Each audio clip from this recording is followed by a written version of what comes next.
कि राहुल जी की भारत जोड़ो यात्रा जो है वो दूसरे चरण में वो हरियाणा के अंदर 6 तारीख को आ रहे हैं। तो उसी कड़ी के अंदर जो है यहाँ पे मीटिंग मैं ले रही हूँ सभी की। जैसे मैं अभी रोहतक में मीटिंग लेकर आ रही हूँ और विधानसभा सत्र जब था तब वहाँ पर मैंने मीटिंग ली थी हमारे कार्यकर्ताओं की जो यमुनानगर से हैं और अम्बाला से हैं। और रास्ते में आते हुए मैंने मीटिंग ली थी करनाल, पानीपत और कुरुक्षेत्र में। तो ये सारे के सारे जितने हमारे कार्यकर्ता सारे लोग जो पूरे हरियाणा में फैले हुए हैं सबकी जो है मीटिंग ली हुई है। आज हिसार से भी आए हुए हैं, यहाँ पे फतेहाबाद, हिसार, हाँसी और अपने भिवानी, महेंद्रगढ़ और दादरी की आज जो है कार्यकर्ताओं की मीटिंग ली जा रही है। तो आप जैसे जानते हैं कि ज़बरदस्त लोगों के अंदर उत्साह है और सबको ड्यूटियां बांटी जाएंगी, किस तरह से जो है आगे कार्रवाई करनी है हमने। और जो है आने वाले समय के अंदर मैं समझती हूँ कि ये यात्रा जो है कांग्रेस पार्टी को बहुत मजबूती देकर जाएगी।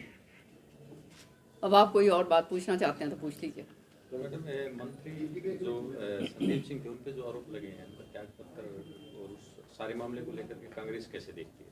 नहीं, जो इस तरह के जो आरोप होते हैं ये बड़े दुर्भाग्यपूर्ण है और मैं समझती हूँ तय तक इसमें जाना चाहिए।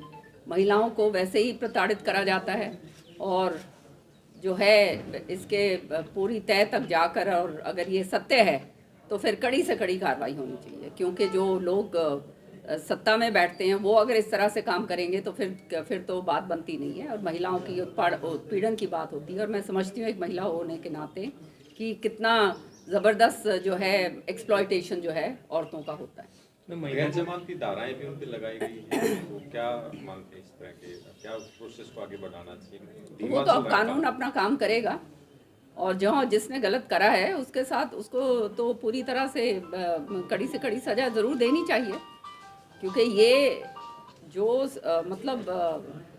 पदों के ऊपर बैठे हैं और फिर इस तरह से करते हैं तो इसका मतलब ये एक्सप्लॉयटेशन औरतों का बहुत ज़बरदस्त हो रहा है। और अगर ये सत्य है तो ये तो बहुत ही घिनौनी बात है। मैम, महिला के ऊपर भी केस दर्ज हो गया है, किस प्रकार देख रहे हैं आप इसमें?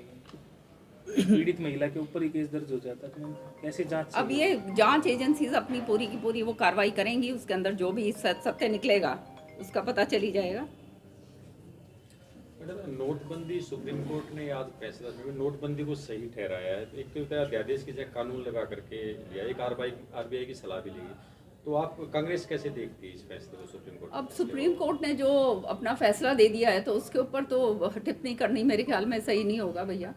सुप्रीम कोर्ट का फैसला है तो ये पूरा उच्च न्याय का फैसला जो है उसके ऊपर क्या टिप्पणी हम कर सकते हैं।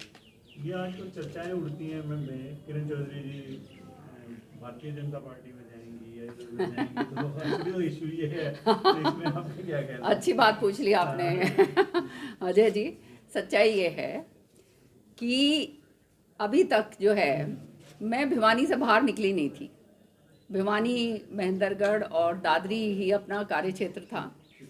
अब भिवानी से बाहर जब मैं निकली हूँ, इन जिलों से बाहर निकली हूँ, आप जानते हो सुरिंदर सिंह जी के और चौधरी बंसी लाल जी के और हमारे जो मेरे साथ जो कार्यकर्ता पिछले 18 साल में जो जुड़े हैं पूरे हरियाणा के अंदर फैले हुए हैं। तो अब मैं जब ये बाहर निकली हूँ तो लोगों को इससे थोड़ी सी परेशानी हो गई है और इनसिक्योरिटी जो है महसूस होती है और उस इनसिक्योरिटी के कारण जो है वो इस तरह के प्रहार मेरे ऊपर करे जाते हैं। जब दम होता है किसी के अंदर तभी होता है, किसी और के पीछे तो नहीं पड़ते हैं। तो सबको ये पता है कि सब ये सोचते हैं कि इसको मार लो, क्योंकि मैं बड़े बेबाक होकर बड़े खुले उससे मैं काम करती हूँ और बात भी अपनी रखती हूँ। कोई भी जो है राजनीति के अंदर कोई ऐसा काम नहीं है जो मेरे को छुपाना पड़ता हो। तो इसलिए जो है आप जानते हैं कि कई हमारी बहुत शुभचिंतक हैं जिनके मैं बहुत ज़बरदस्त एक तकलीफ़ बनी हुई हूँ, मैं समझती हूँ। इसलिए जो इस तरह से मिसगाइडेड बातें जो ये करवाई जाती हैं वो ये नहीं समझते कि ये जो है मैं किरण चौधरी को इसका कोई नुकसान नहीं होता है। मेरी क्या हैसियत है क्या नहीं है वो मैं सारी हरियाणा की जनता जानती है और भिवानी के लोग तो ख़ास तौर से अच्छी तरह से जानते हैं। तो ये जो है वो जानते नहीं है कि इस तरह की जो मेरे को चर्चाओं में रखते हैं वो अपना नुकसान करते हैं। मेरा इससे कोई नुकसान नहीं होता, मैं खाली और मेरा जो स्टैचर है वो और बढ़ता है। को लेकर के 4 जनवरी को केंद्रीय जल मंत्री गजेंद्र शेखावत ने मीटिंग बुलाई, हरियाणा के मुख्यमंत्री, हरियाणा के नेता को बुलाए। तो क्या कहेंगे इसको लेकर के SYL का मुद्दा एक बार फिर से कहीं ना कहीं आ रहा है? SYL का मुद्दा देखो, मेरा मानना जो अपना, ये मेरा पर्सनल मानना है कि SYL जो नहर है ये राजनीति की भेड़ चढ़ चुकी है। अब जो है कौन किसके साथ बैठक होती है नहीं होती है, क्या होता है क्या नहीं होता है, ये आने वाले समय में जो है मैं कुछ कह नहीं सकती। लेकिन इसका जो है ये पानी जो सुप्रीम कोर्ट ने जिसका अधिकार हरियाणा को दिया है और इतने सालों से दिया हुआ है, आज तक उसके ऊपर कोई कार्रवाई नहीं हुई है, तो आगे अब क्या होगा। दिल्ली ये भारत जोड़ो यात्रा में कितना पार्टिसिपेशन रहेगा कार्यकर्ताओं का? हमारे कार्यकर्ताओं का शुरू से पार्टिसिपेशन रहा है और आगे भी बहुत ज़बरदस्त तरीके से रहेगा। हमारे लोग तो बहुत समर्पित लोग हैं, आप सब जानते हो। और पिछली बार जो है मैं बीमार पड़ गई, जब रिसीव करा था हमने राहुल जी को, उसके बाद मेरे को इतना ज़बरदस्त इन्फेक्शन हो गया, ठंड लग गई, श्रुति को भी लग गई, इसलिए जो है हम बता दिया था राहुल जी को मैंने। तो ये जो इस तरह से लोग समझते हैं, हम तो सीधी बात कर लेते हैं भैया। एक राहुल जी की यात्रा में CID वाले ने प्रवेश किया था, वो भी मामला जांच में चल रहा है। तो बीजेपी में इस प्रकार का CID तो प्रदेश सरकार का एक हिस्सा होती है, तो उसको लेकर के क्या कहना चाहेंगे? CID तो अब हम भी, जहाँ भी मैं जाती हूँ मेरे पीछे पीछे भी रहती है भाई CID। तो CID का तो काम है बेचारों का, वो अपना काम करते हैं, उनका काम है, वो करेंगे। परिवार पहचान पत्र में है, अभी नए राशन कार्ड बनाए गए हैं, जो उसमें आप कंडीशन देखेंगे कि 9,000 सालाना बिल है, 100 गज से ज़्यादा मकान है, तो आप कितना उचित मानते हैं इस जो निर्णय लिया गया? मैंने तो जब ये परिवार पहचान पत्र जब ये लागू कर रहे थे, उसी समय बहुत ज़बरदस्त तरीके से इसका विरोध विधानसभा पटल के ऊपर किया था। और मैंने कहा था कि आने वाले समय के अंदर ये लोगों के गले की जंजाल, ये फांस बन के रह जाएगा। और वही हालात आज जो है सामने नज़र आ रहे हैं। विधानसभा के अंदर इस बारी मैंने बहुत अहम मुद्दे उठाए हैं। एक तो हमारे SC और OBC बच्चों की जो छात्रवृत्ति, वो 2020 और 21 से जो है नहीं दी जा रही थी, तो उसको जोर शोर से विधानसभा के अंदर उठाया। हमारे अटेली हलके के जो है 479 ऐसे बच्चे हैं जिनको नहीं मिल रही है। भिवानी के अंदर जो है 1100 कुछ ऐसे बच्चे हैं हमारे जिनको नहीं दी जा रही। और पूरे हरियाणा का उन्होंने टैबलेट करके मेरे को बताया कितने हज़ारों बच्चे हैं। तो सरकार ने ये बात माना कि हाँ नहीं दी जा रही है, और जो है अगले 7 दिन के अंदर अंदर जिनको जो पात्र हैं और जिनका सारा सही तरीके से है उनको दिया जाएगा। तो ये फ़ायदा जो है छात्रों को होगा, क्योंकि मैं समझती हूँ कि छात्रवृत्ति उन बच्चों को, वो बच्चे लेते हैं जिनके पास और कोई ज़रिया नहीं है। और हमारे जो हैं, अगर उनको छात्रवृत्ति नहीं मिलती और 1-2 साल से नहीं मिल रही है, तो वो बेचारे तो ड्रॉप आउट्स हो गए। तो ये जो शिक्षा का अधिकार जिसकी बात हम करते हैं, उससे वो वंचित रह जाएंगे। सो ये बात उठानी बहुत ज़रूरी थी और ये मैंने बहुत ज़ोर शोर से विधानसभा में उठाई। दूसरी बात जो बहुत ज़ोर शोर से मैंने उठाई, मेरा जो कॉलिंग अटेंशन मोशन लगा था, वो था कौशल रोजगार योजना, जिसके तहत आप आज जानते हैं कि बेरोजगारी का आलम है। हरियाणा के अंदर सबसे ज़्यादा बेरोजगारी दर है, 30.6% ऐसे कुछ आ गई है। चेंज हो गया। हाँ, अब और 37 पॉइंट हो गई, तो ये तो और भी दुर्भाग्य की बात है। तो ये कौशल रोजगार योजना जो सरकार ने शुरू करी है, इस योजना के तहत क्या ये किस तरह से दे रहे हैं, किनको चहेतों को दी जा रही है, क्या मेरिट लिस्ट बना रहे हैं, क्यों नहीं ये रोजगार योजना जो है जो इन्होंने ये बनाई है, इसकी क्यों नहीं ये पूरी तरह से ये खाली ये रफा दफा करने वाला काम हो रहा है। साथ ही साथ जो है जो मेरिट लिस्ट बनाई जाती है, जो मेरिट में बच्चे लिए जाते हैं, तो क्यों नहीं उनका जो है पूरा पब्लिक डोमेन के अंदर उनके नाम दर्शाए जाते हैं। क्यों नहीं जो हमारे जो एक्सपीरियंस वाले जो बच्चे हैं, जो जिन्होंने सरकार का एक्सपीरियंस नहीं है, बाहर एक्सपीरियंस है जिनका, उनको क्यों नहीं लिया जा रहा। ये सारे के सारे मुद्दे इसके अंदर उठाए थे। साथ ही साथ CET कॉमन एलिजिबिलिटी टेस्ट जो हमारे बच्चों का है, जिसको हर 3 साल के अंदर जो सरकार ने कहा है कि एलिजिबिलिटी के लिए 3 साल के अंदर टेस्ट होगा। तो ये भी बात मैंने ज़ोर शोर से उठाई कि अगर 3 साल में आप उठाओगे तो इसका मतलब ये है कि जो बच्चा किसी कारणवश आज के दिन नहीं दे पाया, इम्तिहान नहीं दे पाया, तो आगे तो वो सरकारी नौकरी ले ही नहीं सकता, क्योंकि ये एलिजिबिलिटी के अंदर जो मापदंड इन्होंने लगाए हैं, उस मापदंड के अंदर जो भी मेरिट के अंदर आएगा, मेरिट के ऊपर फिर जो है अलग अलग विभागों के जो पेपर होंगे उसके अंदर वो बैठ पाएगा, तो वो ठीक है, उसमें सही है। लेकिन जो एलिजिबिलिटी टेस्ट 3 साल का इन्होंने कर दिया, इसका मतलब जो बच्चे ये नहीं दे पाए वो तो वंचित रह जाएंगे। हर साल होना चाहिए। तो विधानसभा में जोर शोर से मैंने इस बात को उठाया कि हर साल सरकार को एलिजिबिलिटी टेस्ट का जो है बच्चों को मौका देना चाहिए। हमने देखा है किस तरह से जो है बच्चे इधर से उधर जो है लाखों की हज़ारों की तादाद के अंदर जो है अपने इम्तिहान देने जाते हैं, और जो बच्चे रह जाएं तो उनको भी जो है कम से कम उनको मौका मिले आने वाले समय के लिए भी कि वो सरकारी नौकरी ले पाएं। तो ये एलिजिबिलिटी टेस्ट के ऊपर बहुत ज़बरदस्त तरीके से उठाई बात।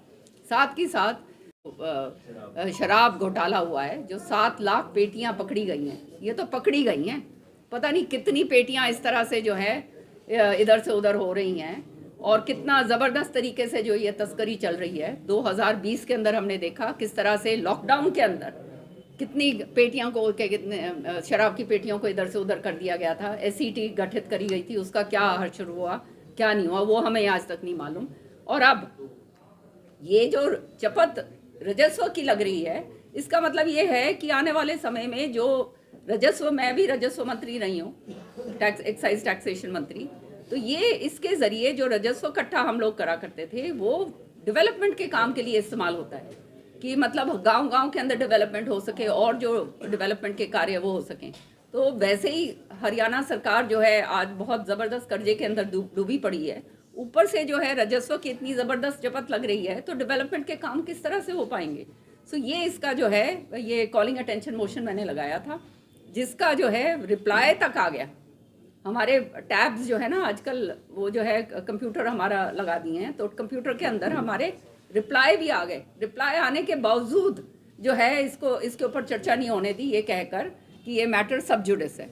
सच्चाई ये है कि इसी सदन के अंदर SYL का मैटर जो है हमने जो है बहुत ज़बरदस्त तरीके से उसके ऊपर विचार करा है, पूरा विस्तृत तरीके से चर्चा हुई है। वो भी सब जुडिस मैटर था या नहीं था वो, लेकिन इस मैटर को मेरे वाले को जो नहीं लगने दिया, इसका मतलब ये है दाल में बहुत ज़बरदस्त काला है, और इसलिए जो है सरकार उसे भयभीत थी, इसलिए जो है इसको जो है नहीं लगने दिया। तो हमेशा की तरह चाहे 3 दिन का ही सत्र रहा हो, आप देखते हैं विधानसभा के अंदर हमने इलाके की तो मैं बात करती हूँ कि इलाके में जो जिस तरह से यहाँ पर हमारे पानी का मुश्किल हो रही है, जो हमारे निगाना फीडर के अंदर तो ऐसा पानी डाला जा रहा है कि बिल्कुल जहरीला पानी है, इतना ज़बरदस्त फोम उसके अंदर आ रहा है सारा का सारा।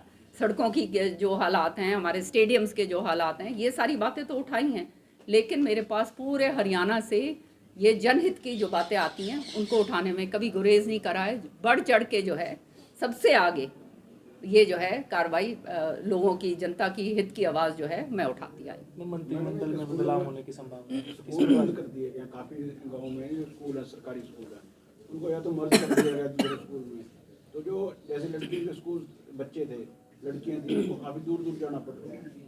देखो सरकारी स्कूल का मर्जर जो है वो इसलिए हुआ है कि वहाँ उसके अंदर बच्चे नहीं हैं।